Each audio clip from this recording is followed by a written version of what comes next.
Are you a member of the Roman Catholic Church?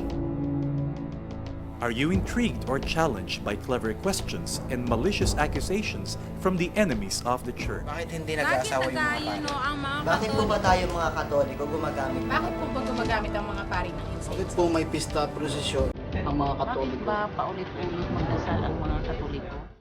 All your questions will now be answered and all your doubts cleared, featuring the two prominent Roman Catholic apologists of the Philippines, Attorney Maruel Liasos of the Order of Preachers and Reverend Father Abe P. Arganiosa, in a dynamic tandem to explain and defend the faith and to guide us all to know the truth.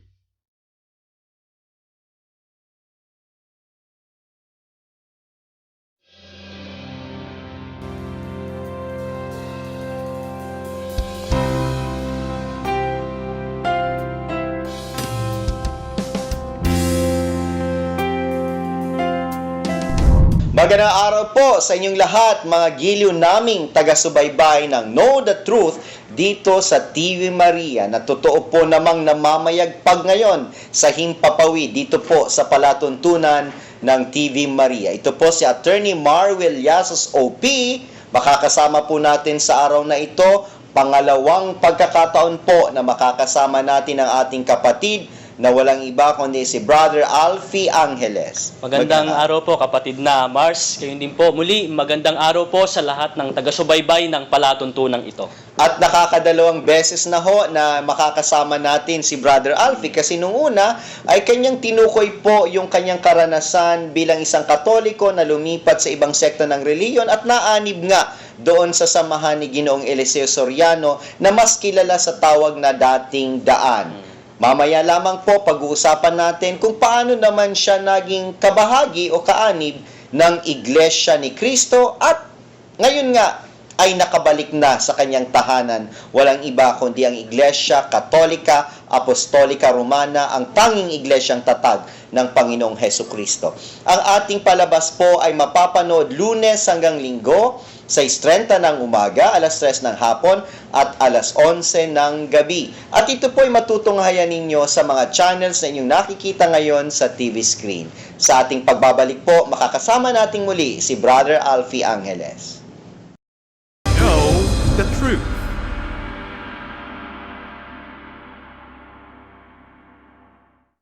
At tayo po ay nagbabalik sa ating palatuntunang Know the Truth dito sa TV Maria. Gaya po ng aking pinangako, sa pangalawang pagkakataon makakasama natin ang ating pinakamamahal, Brother Alfie Angeles. Muli ay magandang araw po kapatid na Mars sa ating pong mga taga-subaybay sa palatuntunang ito.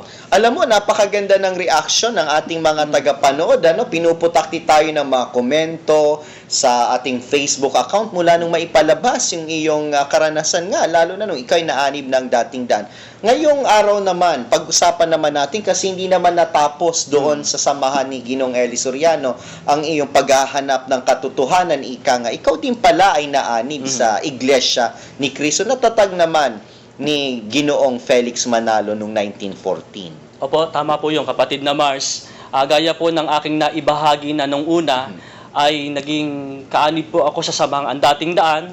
Nang panahon po na nagpasya po akong umalis doon sa kanilang samahan, ay ipinasya ko po na kasama ng mga naakay ko noon sa samahang dating daan, iaalis ko sila sa pananampalatayang yon at kung saan nila maibigan na pumunta, ay bahala sila. Kasi ang paniniwala ko noon ay wala na, pare-pareho na lang ang mga relihiyon sa mundong ito. Bahala sila na bahalang managot sa Diyos. Basta tatanggalin ko sila doon sa samahang dating daan. Ika nga, pera-pera na lang ang labanan, at pare-parehas naman sila.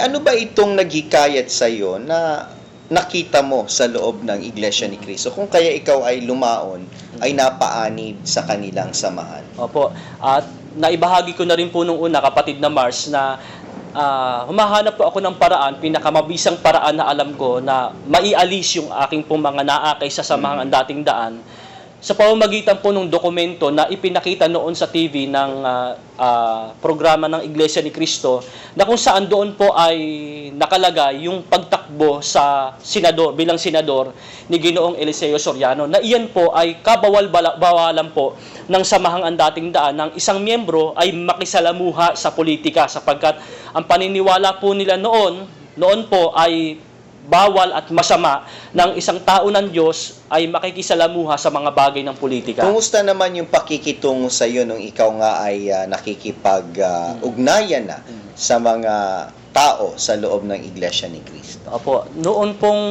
mga early January po noon, kung di po ako nagkakamali, ay nakipag-meet po ako doon sa tinatawag po naming Karomi. Ngayon, ipinakita niya po sa akin yung dokumento na si Ginoong Soriano ay tumakbo sa politika bilang senador. Pero sabi niya, bago ko ibigay ito, sumamba ka muna, mag-obserba ka. Ngayon, nung ako po ay sumasamba sa kanila, nag-o-obserba po ako, sabi ko, marami din palang itinuro si Ginoong Soriano, in fairness naman po sa Iglesia ni Cristo, na itinuturo ito si Ginoong Soriano, iba doon sa nakita ko. Taliwas po doon sa nakita. So, ibig sabihin, talagang napatunayan mo yung tahasang pagsisinungaling ni Ginoong Eli Soriano. Opo, napatunayan ko po iyon. Kaya sabi ko, baka kako, marami pa akong hindi rin nalalaman sa Iglesia, bakit kaya hindi ko bigyan ng pagkakataon na itong samahang ito ay makapagpaliwanag sa kanilang mga doktrina. Ikaw ba inabautismuhan sa loob ng Iglesia ni Cristo? Opo, ako po ay nabautismuhan dyan noon pong July 30, kung di ako nagkakamali, 2005. At saan ito naganap? Saang lokal? Dito po sa lokal, noon po kasi ay lokal ng Sentral ang tawag po, distrito po ng Sentral, doon po ako binautismuhan. Sa Sentral mismo, dyan sa Quezon City, no, sa Diliman. Ano yung nagbunsod sa iyo na magpasya na ito na to?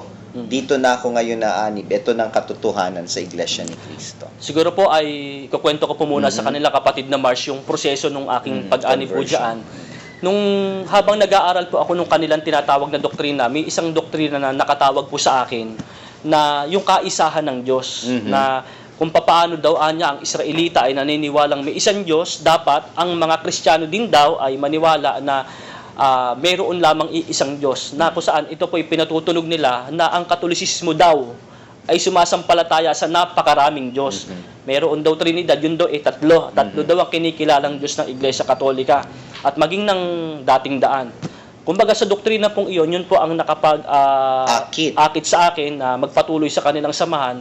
Kaya lang po, habang nag-aaral po ako ng kanilang mga doktrina, in-interview din po ako ng kanilang production staff.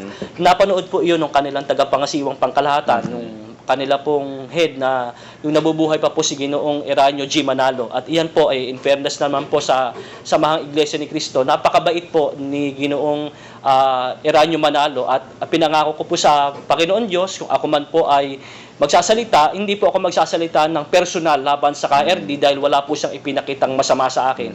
Pero kung pag-uusapan po ay doktrina, meron po akong maliwanag na paninindigan sa buhay ko. Iba po ang doktrina, iba po yung pakikisalamuha ko sa tao. Yung personal at doon sa doctrinal. At nabanggit mo nga na napanood ka ng production crew.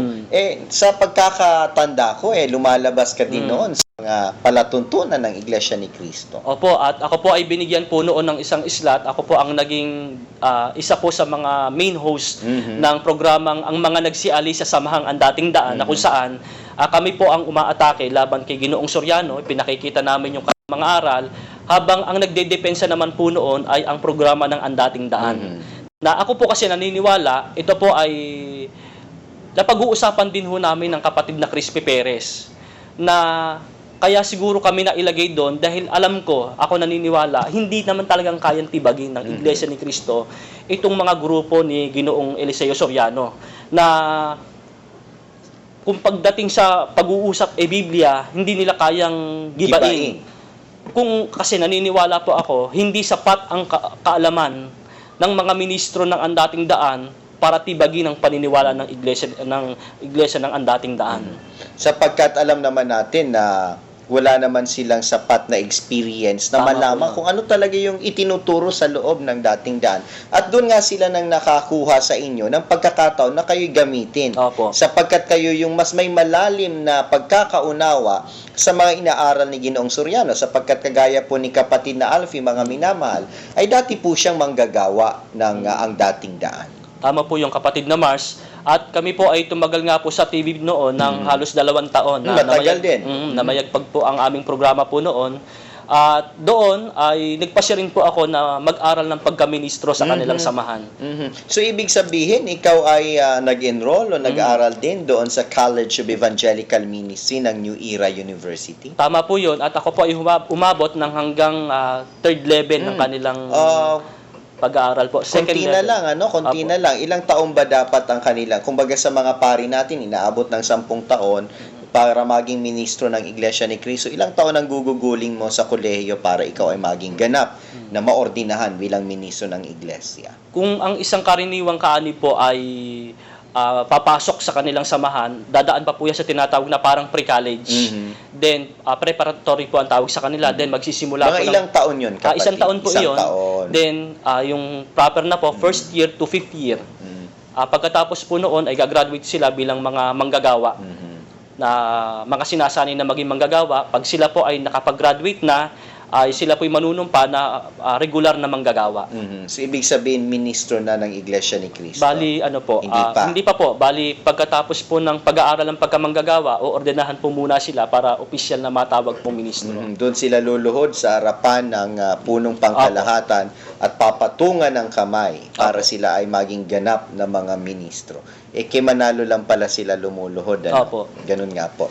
At bueno, so hindi mo ito natapos yung pagiging isang ministerial student, natapos ka nung hanggang nasa 3rd year ka lamang. Opo. Ano ang naging rason kung bakit hindi mo na ipagpatuloy itong hinangad mo sa iyong buhay na maging ministro ng iglesia? Ang totoo po kasi niyan ay 10 araw na lang po ay ako po ay matatapos na at papanik na po ako ng next level. Kaya lang po, nagkaroon din po kasi ako ng tanong noon at problema din sa isang ministro na yun ay talagang kinwestiyon ko sa harapan ng kanilang konsilyo. Ano itong usapin na iyong talagang tinanong o question sa kanila? Medyo personal po ito, yung usapin na ito tungkol po sa pagsisinungaling yung usapin pong ito. Kasi ako po naniniwala na kapag tayo sinasamahan ng Diyos, dapat hindi mamayani kailanman ng pagsisinungaling sa loob ng samahan. Pero higit po dyan, alam din naman ho ng mga naging classmate ko na noon pa man, meron na akong isang tanong na walang ministro ang nakapagpaliwanag sa akin. Bibigyan ko po siguro sila ng isang halimbawa. Ang Iglesia ni Cristo po kasi ay hayag na hayag o kilalang kilala sa paniniwala na tungkol doon sa tinatawag na mga huling araw.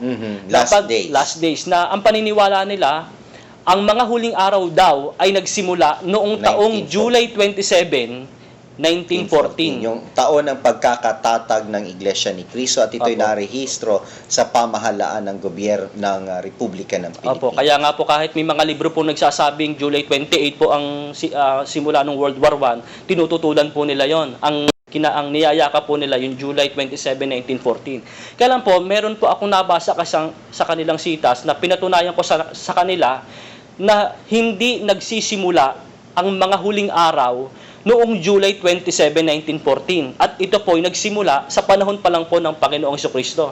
Mabuti po kapatid na hayaan niyo pong basahin ko yung tinanong ko sa kanila. Sangguniin natin ang banal na kasulatan, kapatid. Opo, dito po sa aklat ng Ebreo 1:1 hanggang 2, ang sabi po, ang Diyos na nagsalita ng unang panahon sa ating mga magulang sa iba't ibang panahon at sa iba't ibang paraan sa pamamagitan ng mga propeta ay nagsalita sa atin sa mga huling araw na ito. Tukoy na tukoy, nung panahon pala ng Panginoong Jesucristo ay huling araw na. Paano naman yung 1914, kahuli-hulihang araw? Nahuhuling araw po Nahuhuling yun. araw. Ilang kahuli-hulihan na ho ito? Opo. So, yan ay isa sa mga talagang question mo sa Opo. kanila. Ano naman yung naisagot sa'yo? Ano yung katugunan ng mga ministrong ito ng Iglesia ni Sa kasamaang palad po, yung isang inaasahan kong ministro ay pumanaw na na wala pong manggagawa ang nakasagot po nito. Nang tanong kong ito, ewan ko lang ho kung ngayon baka sagutin nila dahil aaralin po nila ito Yan nga po yung siguro ibabahagi ko rin po mamaya kung ano yung taktika ng ginagawa nila pag humaharap sa mga debate. Yan po. At iyan po, isa lang po iyan sa mga naging tanong ko tungkol sa kanila. Pero marami pa rin pong issue ng pananampalataya na talagang hindi nila nasagot hanggang ngayon. Magbigay tayo ng mga malakihang issue, lalo na sa mga usapin ng doktrina, na sa tingin mo ay sumasalangsang o tumataliwas ang Iglesia ni Cristo sa itinataguyod na aral ng banal na kasulatan? Siguro po, isa po dito, yung tatalakayin ko po, yung talagang pinakadahil po ng aking pag-alis diyan sa samahang yan, yung issue po ng lambong. Lambong. Opo, yung belo. Yung belo ng mga kababaihan. Kasi that time po, parang napanood ko po sa TV na ibinabalik po sa Roman Catholic Church yung belo na hindi naman ibig sabihin inalis po, kundi muling ini-emphasize yung tungkol sa pagsusuot ng mga belo ng mga nananatili babae. pa rin naman. Opo. Ngayon po, meron pong itong tagabasa ni Ginoong Soriano na si Ginoong Willie Santiago ay umalis sa kanilang samahan. Tama. Na ito, nagtayo siya ng kanyang samahan, nagturo siya na ang babae dapat nakabelo. Natatandaan ko ho noon, lahat ng mga pinanggalingan ko samahan, halimbawa ang Haligit Suha, yung Iglesia ng Diyos, pag nananalangin po sila, may belo. Sila Soriano naman po, pagka nananalangin, may belo din. Ang paniniwala nga lang po nila sa belo, yun po ay buhok.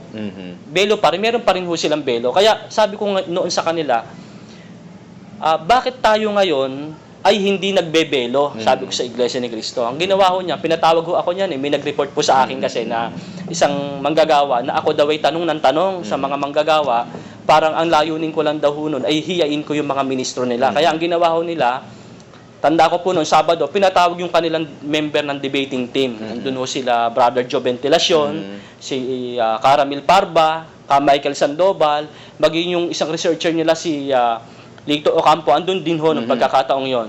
Si Lito Ocampo na ilang beses nang napulbos ng Catholic Faith Defenders. Opo. Tinanong ko sa kanila, kako, sabi ko, kasi siguro ho, hayaan din po ninyo, minsan pa magbasa po ako ng isang talata sa Biblia, kung bakit ko ho ini-insist na talagang sa tunay na relihiyon, merong nagsusuot ng belo ang mga babae. Halimbawa, dito po sa unang Korinto 11:4 hanggang 5. Ang sabi po, ang bawat lalaking nananalangin o nanghuhula na may takip ang ulo ay niwawalan ng puri ang kanyang ulo, datapwat ang bawat babaeng nananalangin o nanghuhula na walang lambong ang kanyang ulo o yung belo, niwawalan ng puri ang kanyang ulo sapagkat gaya rin ng kung kanyang inahitan. Maliwanag po dito na mismo si Apostol Pablo, itinuturo niya ang paglalagay ng belo o lambong sa mga babae pagka nananalangin, halimbawa sa mga misa. Pero nung tinanong ko sa kanila, habi ko sa kanila, hindi niyo ako masisisi na ito itanong ko sapagkat lahat po ng mga pinanggalingan ko nagtuturo ng belo, pati Katoliko. At hindi lamang yan, ang ating mga madre ay nakasuot ng belo. At sila ay nagsasalita o nangangaral na suot po ang belo ayon po sa pinagutos ni Apostol Pablo. Ano yung kasagutan nila? Ito po, napakaganda ho ng sagot nila. Ang sagot po nila sa akin, ang hirap kasi sa'yo, kapatid na Alpi, kung ano pa yung mga aral na dala mo noon hanggang ngayon, yung pa rin ang tinatanggap mo. Sagot ho ba yan na matino? No? Opo. So, kumbagang tawag dyan argumentum ad hominem, no? Opo. Yung talagang personal na, o nga naman, baka dala-dala mo pa sa Iglesia ni Cristo yung mga natutunan mo nung ikaw ay dating daan pa. Ano naman yung naisagot mo sa kanilang pangangatwirang palso? Ang sabi ko sa kanila noon, kinausap ko si kapatid na Michael, sabi ko po, aalis ako ng kwartong ito na hindi nasasagot ang isyong yan. Sabi ko, salamat ka ako, binigyan niyo ako ng pagkakataon, pero maghihintay pa rin ako ng sagot. Kaya doon po ako nag-start na sabi ko, ayoko na kako. Parang ayoko ng parang nagsasawa na ako. Gaya ng binanggit ko nga noon, ayoko nang magrelihiyon. Sabi ko, di baling mananalangin nila ako sa isang sulok, pero hindi na ako mananatili dito kako. Baka naman hanggang ngayon nag-aaral o nagsasaliksik pa yung debating team ng Iglesia ni Cristo at hanggang ngayon hindi pa masagot yung ibinigay mong katanungan. Ang totoo po niya, kapatid na Mars, nung panahong medyo magkaka-close pa po kami, kasama ko po ako ni kapatid na Crispy Perez na sinabihan po kami nila Brother Ramil Parba at nung kanila pong dati po ay head po ng research team na si Brother Lito Ocampo na maging contributor kami doon sa kanilang debating team na ang gagawin po namin ng kapatid na Crispy, maggagawa kami ng mga tanong na yun po yung aaralin nila. Kaya nung sinabi ko po kay kapatid na Crispy yung sagot nila tungkol sa belo, sabi ni kapatid na Crispy, hindi pa inuutusan tayong gumawa ng tanong. Bakit magagalit ngayon sila? Na nagtatanong. Oo nga naman. Oo nga naman. Kaya yun po ang start na ako po ay magbasa-basa ulit ng Biblia at mag-reflect sa sarili ko kung ano ba ako nangyayari sa akin. Tuunin naman natin, pagtuunan naman natin ang pansin, yung iyong karanasan na kung saan ikaw ay bumalik sa iglesyang iyong kinamulatan. Walang iba kundi ang Iglesia Katolika, Apostolika, Romana. Paano ba nangyari ito? Kasi itong mga napasukan, mga anti-Catholic ito Walang ginawa o sinabing maganda sa Iglesia Katolika, yung sama ni Eli Soriano, maging ang Iglesia ni Cristo, at wala silang ginawa sa kanilang mga palatuntunan, mag-broadcast mula umaga hanggang gabi ng mga pang-aatake sa ating banal na simbahan. At ito nga ay talagang natupad ang sinasabi ng propeta sa aklat ng mga panaghoy. Ganito po ang sabi sa 3:46, ibinukang maluwang ng lahat naming kaaway ang kanilang bibig laban sa amin. Ito talaga po ay walang ginawa kundi kaawayin o kalabanin ng Iglesia Katolika. Paano ka naman nagkaroon ng kaisipan na bumalik sa iyong iglesyang kinamulatan? Ang totoo po dyan, kapatid na Mars, ang magazine po ng Know the Truth magazine ay malaking kasangkapan po ng Panginoon Diyos sa akin para muli po ako magbalik sa pananampalatayang ito. Yung Know the Truth magazine po na iyon ay ibinigay po sa akin nung kanilang ministro na si Ramil Parba. Si Caramil na walang tamis, sabi nga ng dating daan, ano? Tatandaan ko po, sabi po nun si Baby de Jesus. Yes. Caramil na walang tamis. Ngayon po, binigyan niya po sa akin yung babasahin iyon para aralin. Halimbawa, kung meron kaming maipoproduce na mga tanong para pag-aralan po nila. Kaya lang, habang binabasa ko po iyon, wala naman ho akong maitutol. Wala akong maitutol, araw po yun ng linggo na binabasa ko po iyon. Ang parang ganito po peso po nun, dito yung table ko, then mayroon po akong yung TV po nasa harap po namin. So, wala naman akong maitutol, sabi, tama naman kako, tama. At that time, umi-air po yung palabas ng Sunday TV Mass. Sabi ko sa sarili ko, siguro kung hindi ako naging malikot ang utak ko noon, kung hindi ako basta punta ng punta sa kung saan sa reliyon, siguro baka pari na ako. Kasi tatandaan ko po noon, ang pangarap ko noon, bata po ako, talagang maging pari po. Talaga namang kapuna-puna doon sa kalikasan mo, kapatid, na nais mo talaga yung usapin ng pananampalataya, no? Kaya, hindi kapag nakakapagtaka na nung bata ka, gusto mo rin pala maging pare. Opo. At natandaan ko nga ho noon, nung pinadrawing kami ng teacher namin, kung ano-ano yung gusto mo, paglaki mo, ang dinrawing ko po ay isang pare. Wow. Yan po ang inano ko po. At hindi pa naman nalalayo sapagkat ngayon ay isa ka ng seminarista, no? Talagang, ano yung nagkumbinsi sa'yo na eventual na sabi mo, nanonood ka ng Sunday Mass sa TV habang inaaral mo yung Know the Truth magazine ni Father Paul kay Parambadam. Ano yung sumagi sa iyong isipan? Ang una pong sumagi sa isipan ko po noon, sabi ko po, naalala ko ho ang pangarap ko po noon na gusto kong maging pare. Sabi ko, ano ba akong nangyayari? Kasi parang dumating po, mahirap po kasi ipaliwanag mahirap po explain.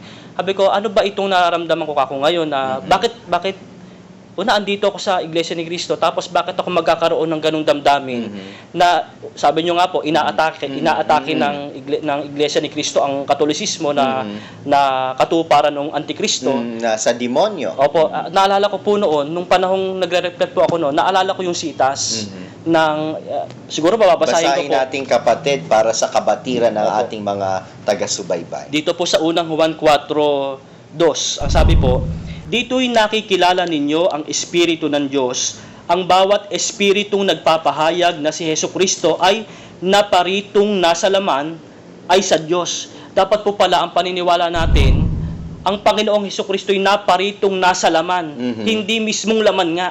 Kasi pagka sinasabi nating mismong laman nga, Antikristo tayo. Sabi ng Iglesia ni Cristo, ang Iglesia Katolika, Antikristo. Pero naalala ko po, itong sitas na ito, parang sila pinatutungkulan. Kasi ang paniniwala po nila, si Kristo hindi Diyos. Si Kristo ay tao, ibig sabihin, laman na. Laman po. Paano po magsasalaman? Yung dati ng laman. Opo. Walang kabulan yung pangangaral na ganyan. Opo, kaya ang unang-una ko pong naisip po noon, habang binabasa ko po yung Know the Truth magazine, kontakin po yung isa sa mga distributor po noon para makipag-usap sa kanya. Sa St. Paul. Opo, sa St. Paul po.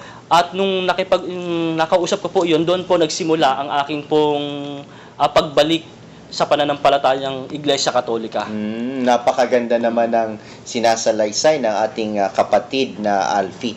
Nung mangyari yun, kapatid, ano na yung hinangad mo sa buhay? Nanatili ka pa ba sa loob ng Iglesia ni Cristo? Paano ka lumabas? Ano yung exit mo sa Iglesia ni Cristo? Ang totoo po noon ay, linggo po kasi noon, nung makapagpasyap, nung maalala ko po yung pangarap ko po noon na gusto ko maging pare, hindi ko po muna sinabi sa aking magulang, sa aking nanay, tungkol po doon, umalis po ako. Pumunta po ako sa Quiapo, sa Quiapo Church. Doon po ako nangumpisal sa Quiapo. Pero hindi po alam yon, hindi po alam ng mga kapatiran po ng, kasi siguro po kapatid, masabi ko po sa kanila yung kalagayan po namin doon. Nakatira po ako, pinatira po ako ng pamamahala ng Iglesia ni Cristo, mismo doon sa loob ng New Era, malapit po sa New Era University. At kami po, lahat po nung paglabas po namin, pagpasok po namin, nakarecord po doon kung saan kami pumupunta. Kaya nung pong panahong magpasya po ako na mangumpisal sa Quiapo, hindi po ako nag-register po noon. Hindi po ako nag-register. Sabi ko, may bibili lang po ako sa labas. Pero ang totoo po noon, lumabas po ako at ako'y nangumpisal doon sa Quiapo. Nalangin po ako, sabi ko po, kung hindi ko po alam kung ano nararamdaman ko, kung ano ang naiisip ko, basta itulot mo kung saan mo ako dadalhin. Then after po ng 1 week na ako po yung makapag-discern po noon, sinabi ko po sa nanay ko na, nanay, gusto kong maging pare. Nanay ko po, dahil nasama ko rin po sa iglesia nanay ko, hindi naman po siya kumikibo dahil noon pa man po alam niya na gusto ko talaga maging pare. Sabi niya, ano ang mangyayari sa iyo ngayon? Una, adya ka nagtatrabaho. Matagal ka dyan sa trabaho mo sa New Era University. So, anong balak mong gawin? Sabi ko, mabuti nanay, lumabas na tayo dito. Kahit kung kailangan mangupahan tayo, uupa ako. Basta gusto kong maging pare. Napakalaki din pala nung sakripisyo mo sapagkat nung nasa loob ka ng New Era doon sa Central, talagang provided naman yung pangangailangan ninyo. So talaga yung paglabas mo ay may kaakibat na matatawag nating economic suffering. Opo, ang totoo po noon ay ginagawa ko po yung pagtakas every Sunday. Sa loob po ng 1 taon. Nangyari po yun ay... Eskapo sa loob ng 1 taon. February 2011 po noon. November 2011 po, nag-start po ako na nagsisimba sa Quiapo every Sunday. Minsan nga po, parang nadudulas ako sa mga kasama ko sa opisina. Alpi, ano ba na ginagawa mo sa Quiapo? Pagka ano? Ay, kako bumibili ko ng mga CD doon sa Quiapo. Pero ang totoo po noon, kaya po ako pumupunta ron para magsimba sa Quiapo. Inilihim mo ito sa kanila. Anong kadahilanan? Kasi po, una, dahil ako po ay nakilala din sa telebisyon na hindi naman po biro-biro na ako ay parang image din ng Iglesia ni Cristo noong araw. Makikita nila ako nagsisimba sa Quiapo. Parang kasiraan ako sa kanila. Ganun po. At eventually, nagpasya ka ng lumabas. Paano nangyari ito? Opo. After po 1 year, kinausap ko po yung nanay ko na sabi ko, nanay, mangupahan na tayo sapagkat gusto kong ituloy yung aking pong hangarin na ako'y maging isang pare. Kaya ang ginawa ko po noon, nangupahan po kami ng nanay ko doon sa Burgos, sa Rodriguez Rizal, bumalik po kami doon. Pero tuloy pa rin po yung pagtatrabaho ko sa New Era University. Nung ako po ay nakalabas na, nag-apply po ako doon sa Our Lady of the Angel Seminary, na doon po ako kumuha ng examination ng pagpapare. At nung ako po ay makapasa na, nag-file po ako ng resignation. Kaya lang hindi po ako pinayagan kasi dahil February po ako nakapasa po noon.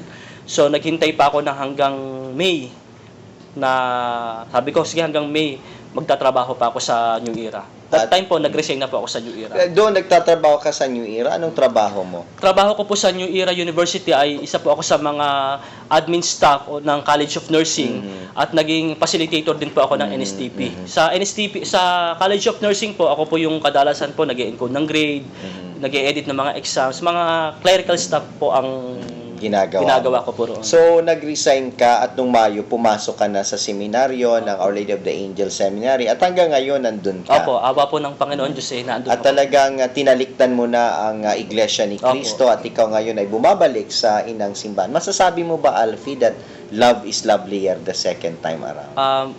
Yung una ho, hindi ko ma-experience ko. Ano ba ibig sabihin nun? Nung ako po'y bumalik sa Iglesia Katolika, doon ko po nasabing, gagamitin ko na yung termino ni kapatid na Crispy, finally, I'm home. Tama. Kumbaga, tama po yung sinasabi po ninyo na mas masarap na nasa pangalawang pagkakataon ka nasa bahay mo kasi mas na-appreciate mo ngayon na dati kasi parang Iglesia Katolika, parang, kumbaga sa akin, dinadaan-daanan ko lang. Ngayon ko na-appreciate ang Iglesia Katolika nang makita ko yung paninira ng iba't ibang relihiyon. Sabi ko nga po noon, narinig ko na sinabi na isang pare, ang Iglesia Katolika, sa tuwing siya ay inuusig, ay lalong nagniningning. Yan po ang pinanghawakan ko. Kaya nagpapasalamat po ako sa Panginoon Diyos sa dami ng pinagdaanan ko. Salamat po sa Panginoon Diyos ay nakabalik po ako dito sa Iglesia Katolika. At ikay mananatili na Opo. sa pagiging Katoliko at hangad namin ang iyong paglalakbay na mas lalo pang lumawig ang iyong pananampalataya at yung hangarin mo maging Opo. pare. Manawagan ka sa ating mga tagapanood, sa mga gustong tumulong sa iyo sa pamamagitan ng kanilang mga panalangin at ng kung ano pa mang tulong ang maibabahagi sa iyo. Kapatid na Alfie? Siguro po ang pinakamagandang tulong na hihiling ko po sa ating mga taga-subaybay, lalo na po sa mga kasama po nating Katoliko, na idalangin po natin ang mga kapatid natin na hanggang sa mga oras na ngayon po ay nadidiliman. Kasi sabi nga parang yung iba dahil sa nagiging ignorante, parang hindi nila alam, konting sabi ng isang mangangaral, sasama kaagad sila. At yan po kasi experience ko. Siguro po, ang isang bagay na natutunan ko, bago sana tayo magpasya, o kaya may nagsabi sa atin, may nagsalita sa atin, mali yan, tama ito. Siguro wag lang natin ang pakinggan yung sinasabi ng isa. Kailangan marinig din natin yung side ng Iglesia Katolika, saka tayo magpasya ngayon. May huli akong katanungan sa iyo. Nung ikaw ba ay nakabalik na sa Iglesia Katolika, masasabi mo bang nalaman mo na ang katotohanan? Have you known the truth? Opo. Siguro po, kaya ngayon po, isa po, yung ako po ay nakabalik sa Iglesia Katolika, isa po sa pinangarap ko kapag ako anyay maging pari na, yung ginagawa ng Know the Truth, yan ang gagawin ko rin. Sinasabi ko na ako ay magiging parang magtatatag na isang charismatic group, defend ng Catholic faith. Kasi kung katotohanan pag-uusapan, merong iba kasi nakuha kumbaga sa konting katotohanan nakuha ng dating daan. Konting katotohanan nakuha ng Iglesia ni Cristo. Pero yung kabuuan ng katotohanan, hindi nila nakuha. At yun ay nananatili sa iglesyang ito, sa Iglesia Katolika Apostolika Romana. Maraming salamat sa iyo, kapatid na Alfie, at isa naman pong napakagandang pagtatanghal na kung saan nakita na naman pumuli natin ang maningning na katotohanan, ang buong katotohanan dito sa loob ng Iglesia Katolika. Ako po si Attorney Marwil Llasos na nagsasabing alamin natin ang katotohanan na siyang magpapalaya sa atin.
Finally, I'm home.